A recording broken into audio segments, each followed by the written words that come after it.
5 साल बाद Xi Jinping and prime minister Modi ने भी हाथ मिलाया।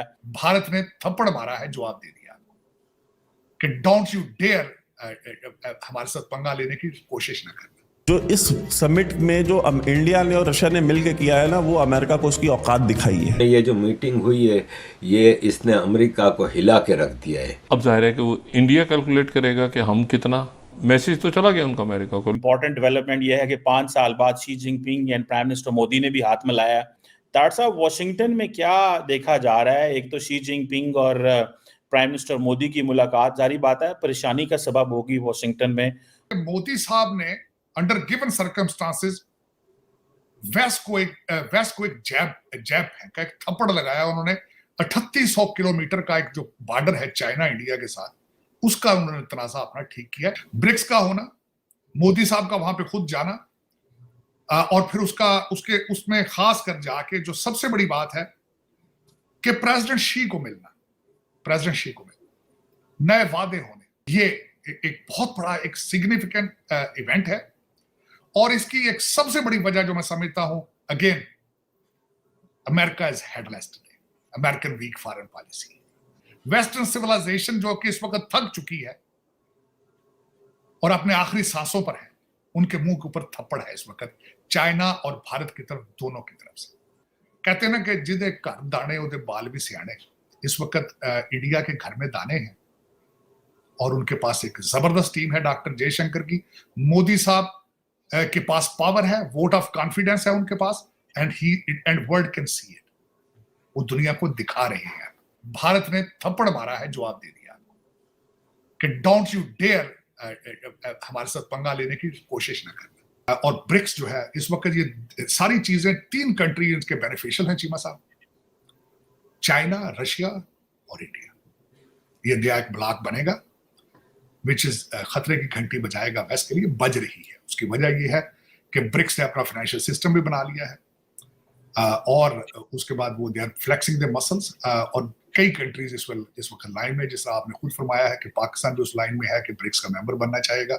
मैं हमेशा एक लफ्ज इस्तेमाल करता था कि अगर चाइना और भारत की सुलह होगी, फिर आप कहाँ जाएंगे? फिर आप सिर्फ एक ही गाहक बचेगा, IMF। एक दुकान बंद होगी तो आप फिर वॉलमार्ट पे आ जाएंगे, अमेरिकन वॉलमार्ट पे। डॉक्टर साहब, ये तो बिल्कुल सही होगा, लेकिन ये जो शी जिनपिंग और मोदी साहब की मुलाकात है, वो इसको जारी बात है बड़े एंगल से देखा जा रहा है। अमेरिकन भी जारी बात है इसमें परेशान नज़र आ रहे हैं, और उनको ये है कि अगर चाइना के ही मसले ख़त्म हो गए तो हम वो किधर जाएंगे। ये एक सवाल तो इस वक्त है। मोदी साहब और शी जिनपिंग साहब जो हैं, ये जो मुलाकात हुई है, इसको पर्टिकुलरली वॉशिंगटन कैसे देखेगा? आपने ये जिक्र तो किया है कि थोड़ा सा, लेकिन जरा मैं चाहता हूँ इसमें थोड़ा डिटेल में जिक्र करें कि वॉशिंगटन के लिए ये कितना डैमेजिंग हो सकता है, क्योंकि अमेरिका की अपनी जो फॉरेन पॉलिसी है वो डॉलड्रम में है, क्योंकि वो भी डोमेस्टिकली बहुत ज्यादा ऑक्युपाइड है। अमेरिका आज लीडरलेस है, होपलेस है, वीक है, और उसके हालात ही नहीं कि दुनिया में अपने आप को एंगेज कर पाए। दुनिया के अंदर जो सोल सुपर पावर का स्टेटस है, वो status is completely black right now. क्योंकि सुनने में आ रहा है कि प्रेसिडेंट पुतिन चाहते हैं कि हम एक कॉमन करेंसी जो है वो लेके आए। अगर ये आती है तो आपको लगता है कि डॉलर को झटका लगेगा, या क्या आप समझते हैं कि इट्स टू अर्ली टू से, बिकॉज अभी तो सारी दुनिया के जितने भी ममालिक हैं उनकी सब कुछ ये भी डॉलर में है।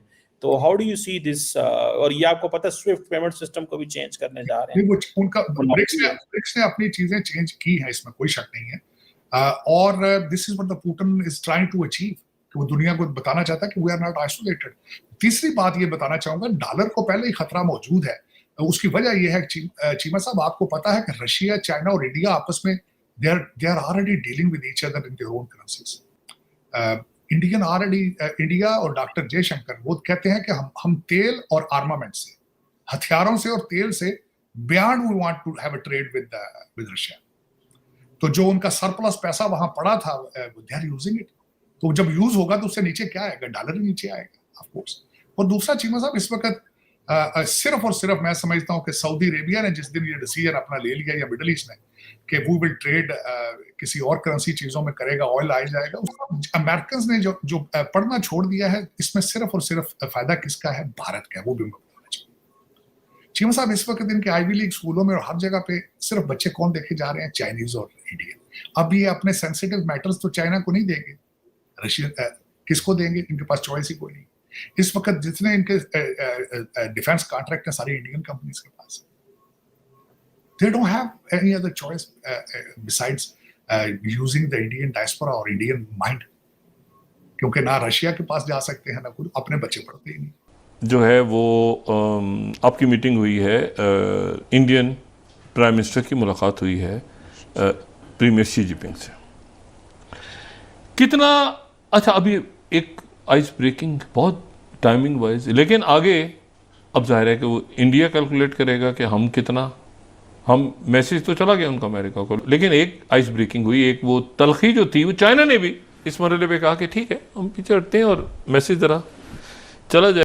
अमेरिका ने पिछले लंबे समय से भारत के ऊपर एक प्रेशर बनाने की कोशिश करी थी और साथ ही साथ कनाडा ने भी खालिस्तान इशू को लेकर इस पर भारत पे प्रेशर बनाने की कोशिश करी थी और इसके लिए वो कोअर्सिव डिप्लोमेसी का इस्तेमाल भी कर रहे थे। भारत के एनएसए और भारत के टॉप डिग्निटरीज के नाम ले रहे थे, जो कि एक बहुत ही खराब चीज़ मानी जाती है दो देशों के बीच में, लेकिन फिर भी वो भारत के साथ ऐसा कर रहे थे। हालांकि वो बात दूसरी है कि भारत उनके आगे झुका नहीं और अब भारत ने उन्हें बहुत ही मुंह तोड़ जवाब दिया है। ब्रिक्स समिट में जिस तरह से प्राइम मिनिस्टर मोदी और चाइनीज़ प्रीमियर शी जिनपिंग की मुलाकात हुई, उससे पाकिस्तान के साथ साथ अमेरिका और कनाडा को बहुत ही तगड़ा झटका लगा है और उसका रीज़न ये है क्योंकि जब चाइना के साथ भारत की दुश्मनी चल रही थी उस दौरान भारत को काफ़ी हद तक अमेरिका की तरफ देखना पड़ रहा था कई चीज़ों के लिए। लेकिन अगर चाइना और इंडिया के बीच में टेंशन नहीं रहेगी तो जो लेवरेज है अमेरिका और वेस्ट का भारत के ऊपर वो भी काफ़ी हद तक डिप्लीट हो जाएगा और भारत और खुलकर स्ट्रेटेजिक ऑटोनॉमी को एक्सरसाइज करेगा। और आने वाले दिनों में वही देखने को मिल भी सकता है क्योंकि ब्रिक्स मीटिंग के दौरान कई सारी ऐसी बातें हुई हैं जो अमेरिका को बहुत ही ज़्यादा नर्वस करेंगी, खासकर ब्रिक्स की अपनी एक करेंसी का, क्योंकि वो डायरेक्ट डॉलर को कंपटीशन देगी। लास्ट टाइम मुअम्मर गद्दाफ़ी और सद्दाम हुसैन जैसे लीडर्स ने ट्राई किया था डॉलर को चैलेंज करने का और उनका क्या हाल हुआ वो पूरी दुनिया जानती है। किस तरह से अमेरिका ने झूठे आरोप लगाते हुए वेपन ऑफ मास डिस्ट्रक्शन की बात करते हुए इराक का इन्वेजन किया और सद्दाम हुसैन को फांसी दे दी। वहीं दूसरी तरफ मुअम्मर गद्दाफ़ी को भी उन्होंने पब्लिकली लिंच करवा दिया लीबिया के अंदर ही। तो इससे पता चलता है कि अमेरिका कितना ज़्यादा नर्वस और गुस्से में आता है जब कोई डॉलर के खिलाफ बात करता है। लेकिन फ़र्क ये है लीबिया, इराक और चाइना, इंडिया में कि इंडिया और चाइना दुनिया के दो सबसे बड़े देश हैं, मिलिट्री बहुत ही ज़्यादा ताकतवर हैं और सबसे बड़ी बात दोनों ही न्यूक्लियर वेपन स्टेट हैं। तो इस केस में अमेरिका उस तरह तो भारत और चाइना को नहीं डरा सकता, लेकिन आने वाले दिनों में वो ज़रूर कोई ना कोई कोअर्सिव एक्शन ले सकता है। लेकिन कुछ भी हो, इंडिया ने एक बात क्लियर कर दी है कि वो स्ट्रेटेजिक ऑटोनॉमी को एक्सरसाइज करेंगे, भले ही कोई सुपर पावर सामने खड़ा हो या फिर कोई और।